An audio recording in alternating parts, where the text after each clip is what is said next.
Комитет государственного контроля обнародовал новые факты противоправной деятельности Белгазпромбанка и его топ-менеджеров. На брифинге, который провел глава Комитета госконтроля, стало известно, что расследование ведется по нескольким направлениям. Иван Тертель привел факты. Бабарико задержан в связи с тем, что являлся непосредственным организатором, руководителем противоправной деятельности, попытался воздействовать на свидетелей, скрыть следы ранее совершенных преступлений и буквально на днях снять крупную сумму денег с подконтрольных ему счетов. Ведется работа по ряду направлений. Первое – это махинации с векселями на сумму свыше 60 миллионов долларов США, в результате которых на зарубежные счета в подконтрольные структуры с членами преступной группы выведены крупные суммы валюты.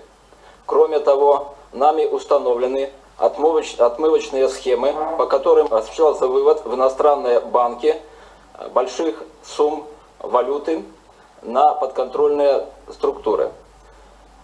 В частности, одной из таких структур являлся латвийский банк АБЛВ.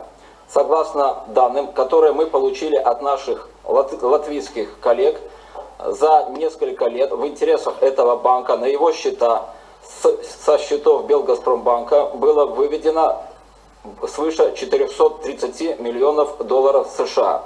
Кроме того, нами задокументированы многочисленные факты получения взяток должностными лицами банка за предоставление кредитов предпринимателям и лицам с так называемой плохой кредитной историей.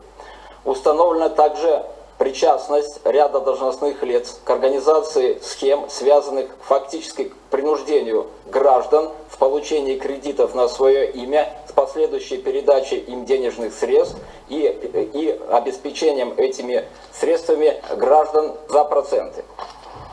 Хищение, мошенничество, получение и дача взятки, легализация преступных доходов. Всего по уголовным делам задержано около 20 человек. Практически все они сотрудничают со следствием и дают признательные показания в отношении Бабарико как организатора преступной схемы.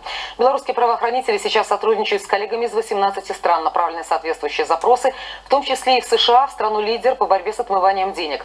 Американские правоохранители видят все транзакции и движения, что происходит в этих направлениях. Все подробности в наших следующих выпусках.